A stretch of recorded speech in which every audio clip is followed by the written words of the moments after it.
Whispers from the Third Floor. A horror audio novella. Chapter 1. The House with No Address. I didn't believe in haunted places. Not really. I believed in old buildings, drafty hallways, and a human mind that couldn't help but chase ghosts when the lights dimmed. But belief never mattered much in this line of work.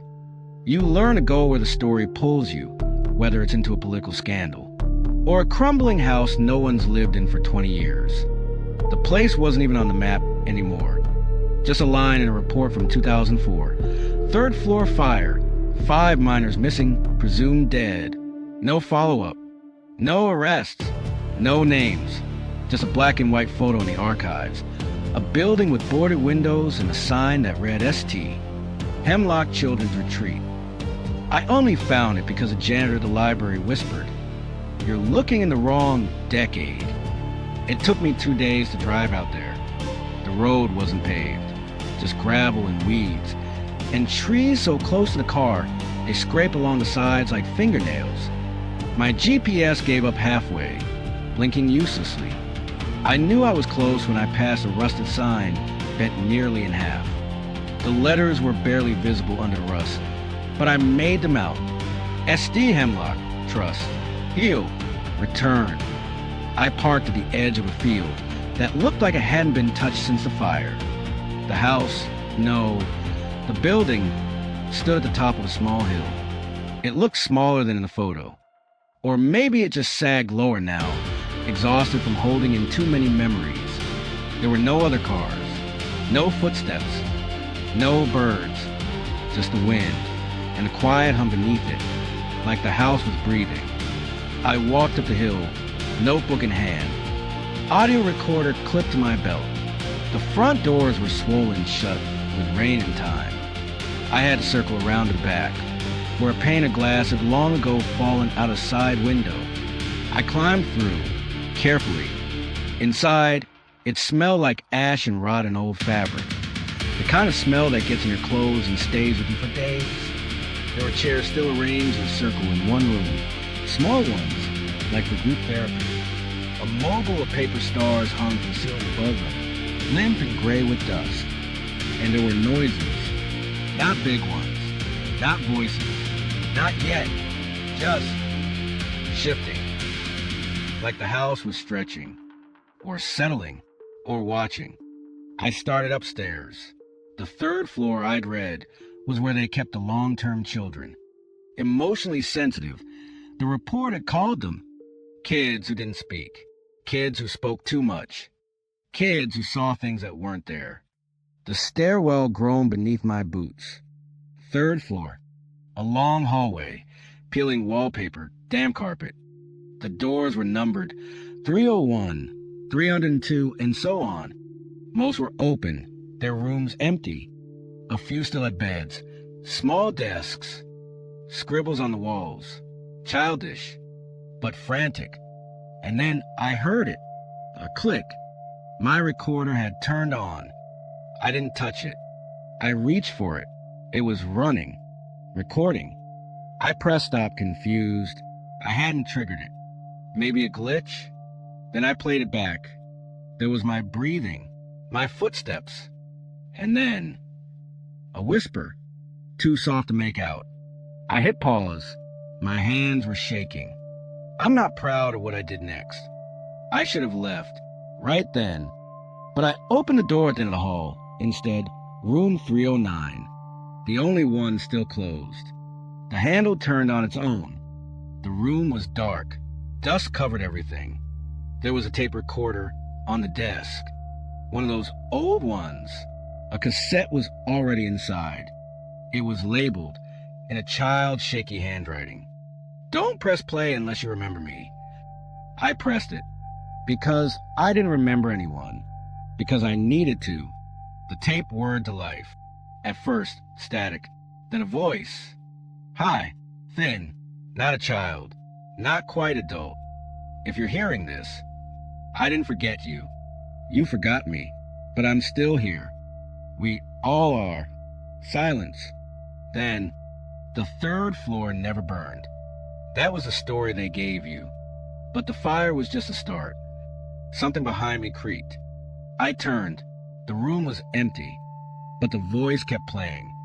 He comes back at night. He talks to the walls. He brings the new ones through the mirror in the hall. A click. The tape ended. But not the noise, because now someone was humming. In the hallway. Slow. Off-key. Childlike. And it was getting closer. Chapter 2. The locked door. The building looked abandoned but not forgotten. The vines curling up its brick face clung like memories. The windows were opaque with dust and smoke damage.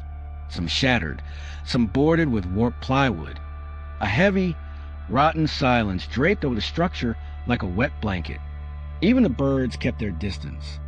I stood in front of the arched double doors, their once white paint peeling in long vertical strips.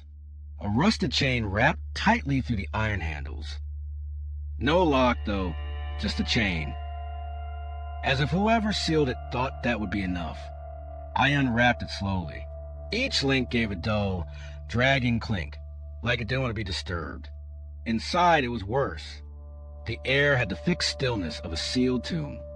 I stepped into a long hallway, the floor sagging beneath my feet. Wallpaper, once a cheerful yellow, now peeled like molted skin. Dust floated in beams of cold light, filtering through the cracks. And something else, the unmistakable scent of ash. I made my way down the corridor, phone light in hand. The walls were lined with doors heavy, institutional ones, each with a small square window at eye level, each window blacked out. There were hand-painted signs above the doors. Classroom A, rec room, nursery. I stopped at one marked. Stair access, upper levels restricted. Behind it, something scraped. A slow, dragging sound. Then stillness. I pressed my ear to the door. Silence. Then a whisper, so faint I could have imagined it. She's here. I backed away instinctively, my pulse hammering in my ears. The door hadn't moved. The handle didn't rattle.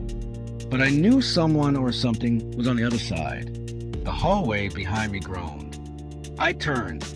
Nothing, but the light from my phone flickered dimmed, then returned. I grabbed the door handle and pulled. Locked. But something on the floor caught my eye, a glint of metal near the baseboard. A small brass key, half buried in dust. I crouched, picked it up. Old, ornate, too small for a main door. But maybe I returned to the stairwell door, slid the key into the lower lock. It turned with a reluctant click. The door creaked open an inch. And from beyond it came a rush of cold air, carrying with it the scent of smoke, wet wood, and something else metallic, sharp. Blood? I aimed the light into the stairwell. Concrete steps spiraled upward into blackness. Just before I stepped inside, I looked back. The hallway I came from, no longer empty. At the far end, just outside the beam of my light, a child stood. Small, still, watching. Chapter 3, The Spiral. I blinked. The child was gone. The space where she stood was just shadow and peeling linoleum now, like she'd never been there, but she had. I know she had. I stepped into the stairwell. The door swung shut behind me with a heavy clunk, plunging me into thicker darkness. My phone's beam barely reached beyond a few feet. Concrete walls closing on both sides, cracked and damp. Each step upward moaned beneath my weight. A whisper floated from above. Why did you come back? I stopped mid-step, heart pounding. The voice wasn't mine. I turned, shining my light down the stairwell. Empty, but that same voice returned, just above me now. Closer. We were fine. Before you. I climbed faster. Second floor. A landing. I paused, catching my breath. The air felt thinner here, like the building didn't want me drawing too much of it. I reached the door. The plaque read, "Third floor access, staff only." The handle was cold, slick. I turned it. The door opened with a slow groan of rusted hinges. What I saw inside made my breath catch. The hallway was pristine. No dust, no debris. The walls were clean white, the tiles uncracked. Like time hadn't touched this floor. Fluorescent lights flickered softly overhead. Soft music, a lullaby, played faintly through invisible speakers. It was wrong, perfectly wrong. At the far end of the hall, I saw the child again. Same size, same pale dress. But this time, her head was tilted sharply, unnaturally to one side. She didn't move. I stepped inside. The moment my foot crossed the threshold, I heard the click of the door behind me locking shut. I was in. No going back. I moved down the corridor, passing rooms with frosted windows. Inside, shadows moved. I couldn't tell if they were patients or memories. Maybe both. Halfway down, I passed a large observation window. Behind it, a playroom,